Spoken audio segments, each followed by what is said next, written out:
G'day everyone. Yesterday, the 6th of December, was 6 months since I took myself to hospital thinking that I might be having a stroke. And as it turned out, I was, but that wasn't diagnosed immediately. I arrived at the hospital at about 7 p.m, got seen within 30 minutes, but didn't have a CT scan until about 10:30. And the results came back negative, which I thought was really interesting because I was pretty sure I was having a stroke. At that stage, I had weakness in my left hand, and it during the evening started to move up the left arm, and I was admitted regardless of the negative result on the CT scan, and had an MRI about 5 p.m. the following day, which confirmed that I was having a stroke. In the meantime, my symptoms were progressing, so that not only was my left arm affected, but my left leg was becoming affected. And over the next 30 hours or so, that weakness progressed through pretty much the left side of my body, including the left side of my face.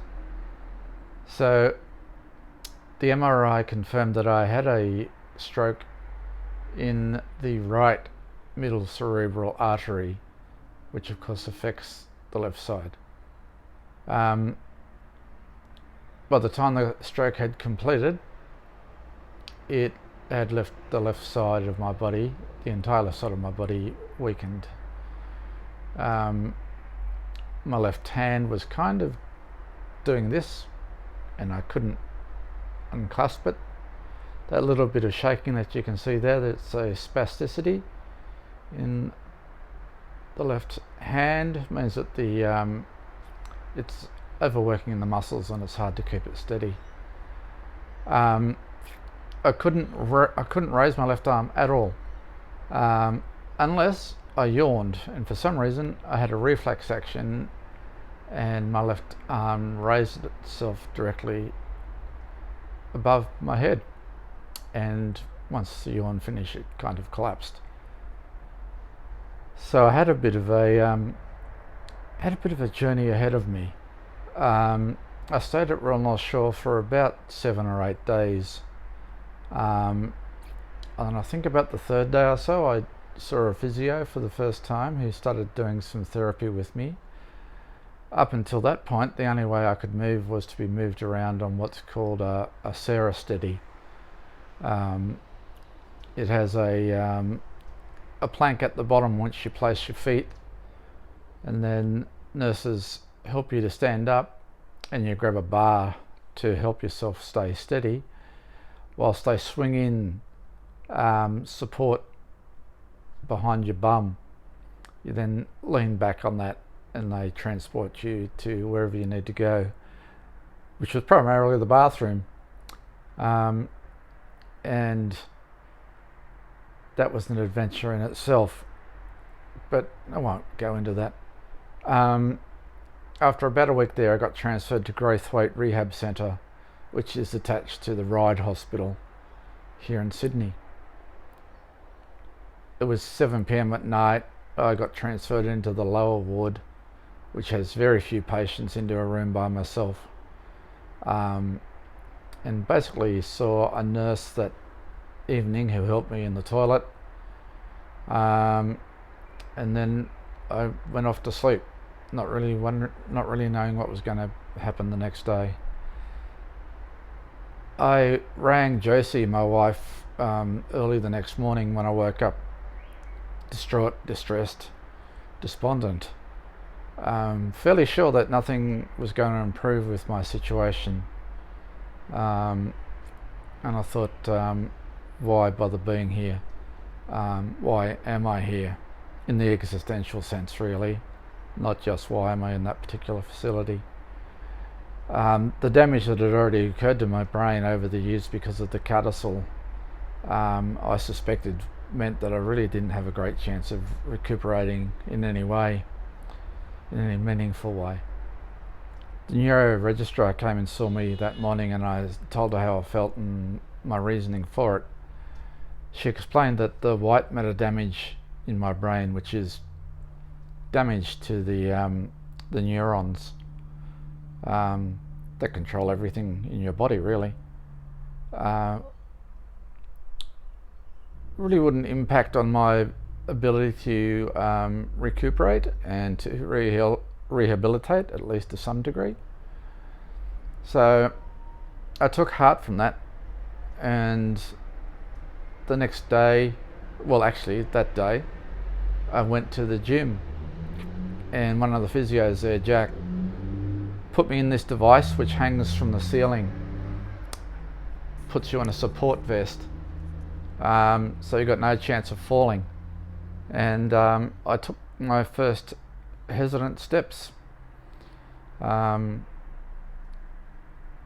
hanging from the ceiling, and my rehabilitation began.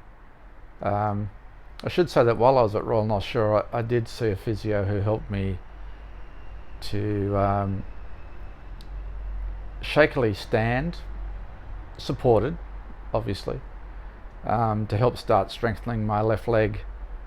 And in the course of the few days that I was there, I did actually take a few steps again whilst I was holding onto a rail, so there was hope there.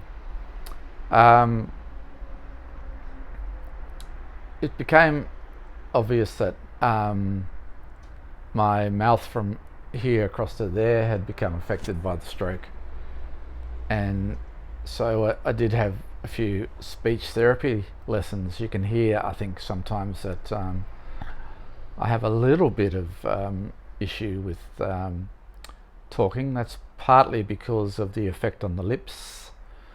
So the techniques that I was taught were to slow down my speech, to enunciate better, and to think about the words that I use more carefully.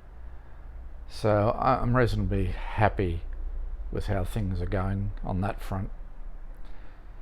So in the course of the next 5 weeks, I did an intense amount of rehab, 5 days a week, for 3 hours per day, and eventually got to the point where I was able to walk unassisted.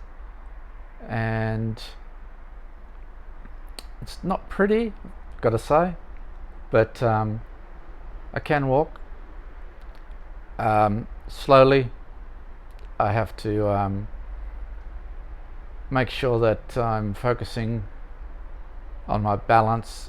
I can't kind of, as I used to be able to, I can't kind of walk and look around too much at the same time. I can't look up. Vertigo comes on. So anyway, I've got to admit that I didn't think I'd be in this place, physically, emotionally, where I am now.